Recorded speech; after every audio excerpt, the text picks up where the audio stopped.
Thank you. મૂકી દીધો phone?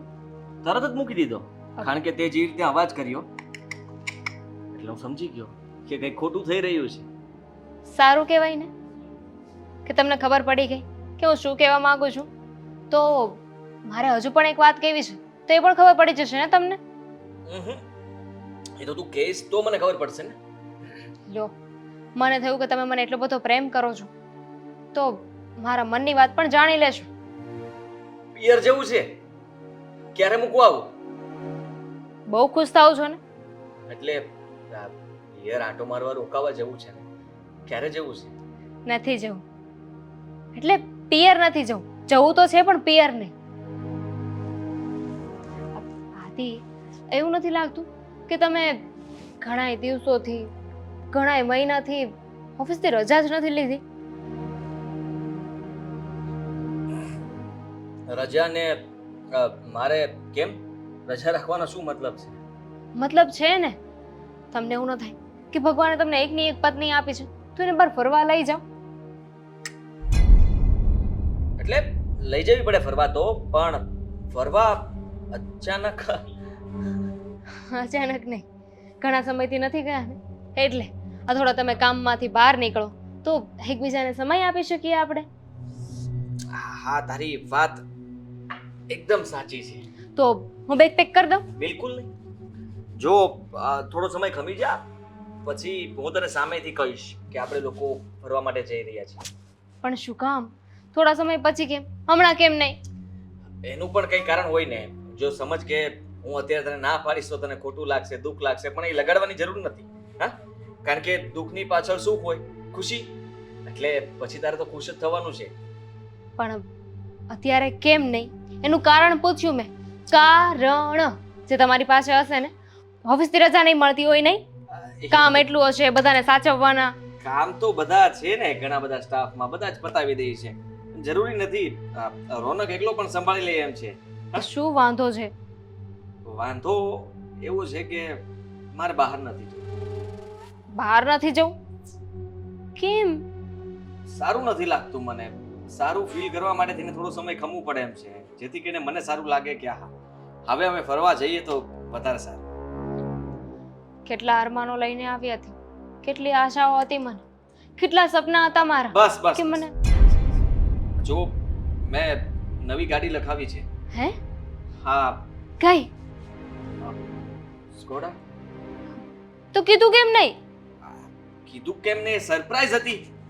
અને મને એમ હતું કે ગાડી આવી જાય ને તો ગાડીની સરપ્રાઈઝ સાથે સાથે તને ફરવા પણ લઈ જઈશ. આ બે કામ એક સાથે થવાના હતા, પણ તું અત્યારે ફરવાનું લઈને આવી એટલા માટે હું ફસાઈ ગયો. હું ના પાડું તો તને દુઃખ લાગ્યું, તું આ રડવા લાગી અને બધું બોલવા લાગી, એટલે મને થયું કે હવે કહી દઉં. આ થોડા સમયમાં જ ગાડી આવી જવાની છે. સરપ્રાઈઝને લાયક જ નથી નહીં? બિલકુલ. તમે ઘણો સારો પ્લાન કર્યો હતો. કેટલો સારો પ્લાન બનાવ્યો હતો. પ્લાન ઉપર તો પાણી એવી રીતે ફેરવ્યું ને કે હવે તો ખબર નથી પડતી કે પ્લાન છે કે પાણી. પ્લાન જ છે ને. તમે જ્યારે નવી ગાડી લઈને આવશો ને ત્યારે એકદમ સરપ્રાઈઝ થઈ જાઉં, એકદમ ખુશ. હે, ખુશીવાળા રિએક્શન આપી દઈશું. સરસ સરસ, મને ગમ્યું દામિની કે તે મને એમ કહ્યું કે હું છતાં પણ ખુશ તો થાઈશ જ જ્યારે ગાડી આવશે ત્યારે. હા, પણ તમે પોતાના માટે ગાડી લખાવી તો તમને એવું ન થાય કે મારા માટે પણ કાંઈ લઈ લેવું જોઈએ? તારી જ તો છે ગાડી. હા, હવે શું તારા માટે? મારે ગાડી નહીં, બીજું કંઈ જોઈતું હોય તો? જો તું ફરવા ઉપરથી બધી વાતને ક્યાંની ક્યાં પહોંચાડે છે. આદિ, વિચાર કરો, નવી ગાડી ઘરમાં આવવાની છે, આપણે ફરવા જવાના છીએ, અને ફરતા ફરતા જ્યારે હું હાથ આમ કરું અને મારા હાથમાં એક મસ્ત મજાનું બ્રેસલેટ હોય તો કેવું મસ્ત લાગે ને. અચ્છા, બ્રેસલેટ. વાવ. હા, એ વાત પણ સાચી તારી. તો મારે લઈ દેવું પડશે. એટલું નહીં કરો. ફરી પૂછું છું, મારે લઈ દેવું પડશે. કઈ વાંધો નહીં, ઇટ્સ ઓકે. તમારે ના લઈ દેવું હોય તો. આ તો તમારી પત્ની છું એટલે તમારી પાસે ડિમાન્ડ કરું ને, બીજું તો હું કોને કહેવાની છું? તમને કહી શકું, તમને કહેવાનો હક છે મારી પાસે તો. બસ બસ બસ. હા બસ. આ ફરી પાછું ચાલુ નહીં કર દે. ઉદાસ આત્મા, ખુશ રહે. હા ઠીક છે, આપણે બંને સાથે જશું, તને ગમે એવું બ્રેસલેટ લઈ લેશું, ઠીક છે? સાચું? સાચે? આપણે અઠવાડિયા પહેલા મોલમાં ગયા હતા કે ત્યાં હતું કે નહીં? હા. હીરો એ વાળો. Okay fine. થેન્ક સારું, યુ. ચાલ હવે મારે લેટ થાય છે, હું જાઉં. જવું છે?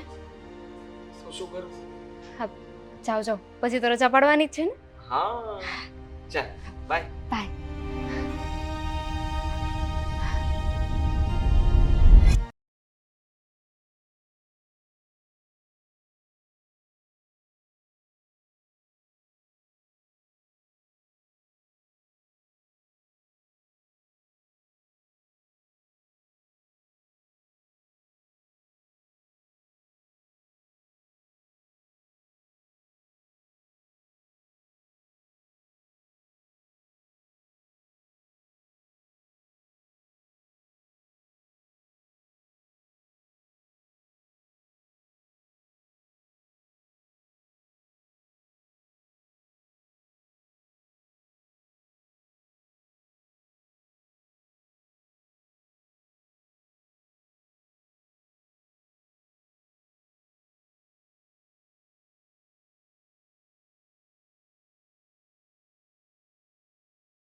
તારો બર્થડે છે?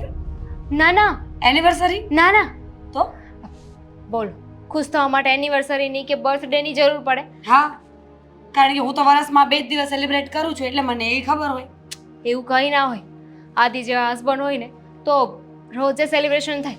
તમને ખબર છે, આજે આદિને મેં કહ્યું હતું કે મને બહાર ફરવા લઈ જાય, તો એમને તો મારા માટે કેટલી મોટી સરપ્રાઈઝ રાખી હતી, પણ શું મેં પાણી ફેરવી દીધું. સમજી નહીં તારી વાતને. આ એકચ્યુઅલી છે ને, આદિએ પ્લાનિંગ બનાવીને જ રાખ્યો હતો બહાર ફરવા જવાનો. એમણે મારા માટે છે ને નવી ગાડી છોડાવી છે, તો એમને વિચાર્યું હતું કે ગાડી આવી જાય ને પછી મને બહાર ફરવા લઈ જશે, પણ હું ઉતાવળી રાહ જ ના જોઈ એમને કહી દીધું કે મને બહાર ફરવા લઈ જાઓ ને લઈ જાઓ. પછી બિચારાએ ના છૂટકે મને કહેવું પડ્યું કે મેં આવી સરપ્રાઈઝ રાખી હતી. ગાડી તારા માટે? હા. તારે એક ગાડી તો હતી ને? તો શું થઈ ગયું? હવે આદિને ગમી ગયા છે તો એમને નવી લખાવી દીધી, અને એ હતી ને તો 2 વ્હીલ હતી ને, આદિએ 4 વ્હીલ લખાવી છે, સ્કોડા. સ્કોડા? તને આવડે છે 4 વ્હીલ? ના ના, આદિ છે ને એ શીખવશે. ઓફિસથી ઘરે આવે ને પછી જમી કારવીને ફ્રી થઈને અમે બંને જઈશું, ફરતા પણ અવાય, લોંગ ડ્રાઈવ પણ થઈ જાય ને ગાડી પણ શીખાઈ જાય. સારું કહેવાય. આ જો ને, અમે તો ક્યારેય ગાડી નહીં લઈ શકીએ, તમે લોકોએ લીધી છે તો ક્યારેક તો કામ આવશે ને. હા હા, કેમ નહીં. હું તો આદિને વાત કરીશ, આપણે બધા છે ને એકવાર સાથે ફરવા જઈશું. ક્યાં જઈશું? જ્યાં નક્કી થાય ત્યાં. પણ સાચું કહું ને તો આ ગાડીનો ખર્ચો ખોટો કર્યો તે. હવે લેડીઝ ઉઠીને ક્યાં તું 4 વ્હીલ ચલાવવાની હતી? 2 વ્હીલ બરાબર હતી આપણા માટે. પણ આદિએ લઈ દીધી છે, મેં થોડી માગી હતી, એમને સામેથી પ્રેમથી મને આપી છે. આ તમને ખબર છે, એટલું જ નહીં. અને મેં તમને કહ્યું હતું ખબર કે હું અને આદિ અઠવાડિયા પહેલા મોલમાં ગયા હતા, ત્યાં એક બ્રેસલેટ હતું ને, બહુ જ મસ્ત હતું. મને તો એવું ગમી ગયું ને, મારો તો જીવ એમાં રહી ગયો હતો. બ્રેસલેટ પણ? હા. તો આજે આદિ સાથે વાત કરી તો આદિએ કીધું કે મને લઈ દે છે. દામિની, સારું કહેવાય ને કે આદિત્યભાઈ તારું આટલું ધ્યાન રાખે છે, તને સાચવે છે. હું ખુશ છું તારી ગાડી અને બ્રેસલેટ માટે. પણ જો સાચું કહું ને તો આટલો ખર્ચો ન કરવો જોઈએ. આ ખર્ચાની ક્યાં વાત છે? હા, જો આદિ મારા માટે જે પણ કંઈ કરે છે ને, એના માટે હું બહુ આભારી છું.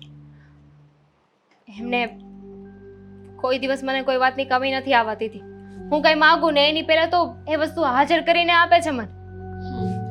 ચાલ ત્યારે હું નીકળું હવે. જવું છે? હાસ તો. પણ હવે આવ્યા છું તો થોડી વાર રોકાવ ને, ચા બનાવો આપણા બંને માટે.